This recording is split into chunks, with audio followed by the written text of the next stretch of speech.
welcome back for tips and tricks. First thing, get a chair.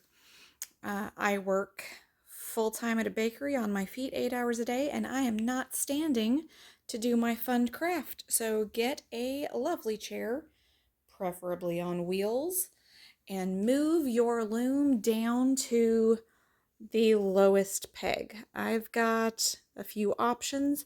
This works best for sitting in a chair. So another thing that has really helped me is that when I first got my loom, I went to the dollar store and I got the brightest color nail polish that I could find. And I marked my loom at every 10th post. That way I know as I am going, I did that on both the top and the side. If I've got this pink one, goes to this pink one. This pink one goes to this pink one. If I am not at the same pink dot, I have messed up. So there are a few things to go over that I've mentioned but haven't actually gone into detail on. To start that, let's talk about our tension. So I will constantly be feeling, pulling, pushing on my threads as I work. That way I know I have even tension across all of them. Your tension can be tight, your tension can be loose. As long as it's the same, it's fine. If you've got one that is particularly tighter or looser than the rest, please adjust that as you go rather than waiting until the end and then having to fiddle with a whole bunch of stuff. The next thing is how we actually hold the crochet hook. Some people get it in like a death grip.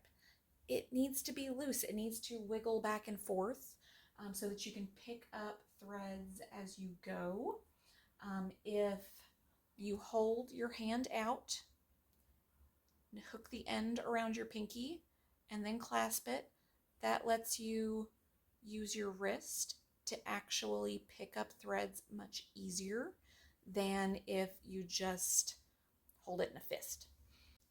Now, as you can see behind me, my sections have gotten longer than my crochet hook. So the easiest way to see how far you can actually get is to hold the hook up with your hand. So I'm going to start here with this brown and pull a thread through. See, with being able to flip back and forth and back and forth, I can move it through much easier and pull that thread down. Now you can see down here, I've pulled about a dozen threads already through to this point. Now that I'm far enough in and sitting in a chair, below this point gets difficult for the angle of my arm. So what I'm going to do is pull a bunch of threads through, level them off, get some decent tension, and then I'm going to move the whole thing up so that I have easier access to pull my next threads through so that I've got a nice easy angle for my shoulders, for my back, for my posture. When you're doing this regularly, it is very important to take care of your body as well as your mind and your yarn and all of the things. So if you're uncomfortable, change what you're doing.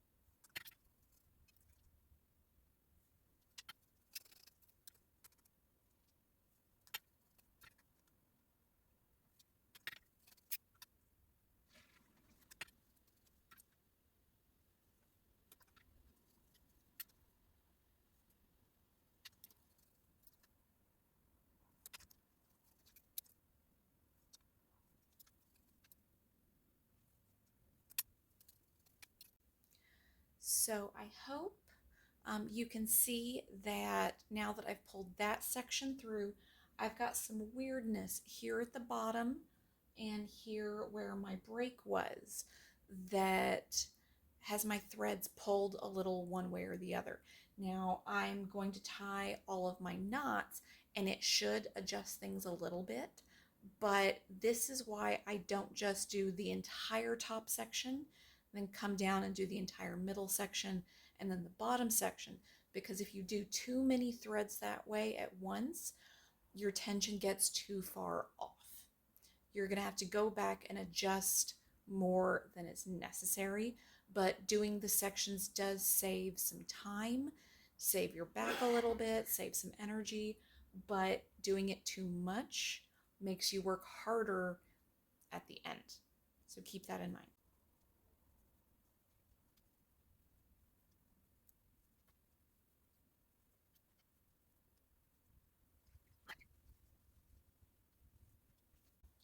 So you can see here that from tying my threads, that did pull things back down into place some, but it's still a little bowed out down here at the bottom.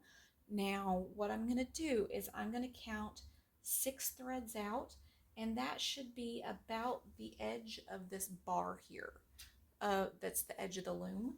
So I can squeeze things together and just even them out.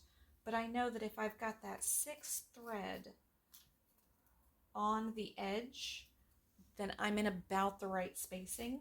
And then everything else I'm just going to even out and kind of fiddle with until it looks decent. At the end, we're going to do a lot of that. So if you do most of it as you go, you don't have to do nearly as much as the end. Now I've also got some bowing up here where I did my halfway point.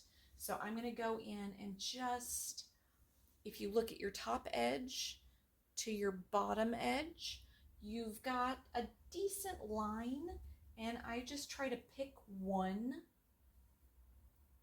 and straighten it out, and then kind of squish everything else around it. Now, like I said, it does not have to be perfect. I'm just very obsessive. It's a personality flaw, but it really helps with weaving.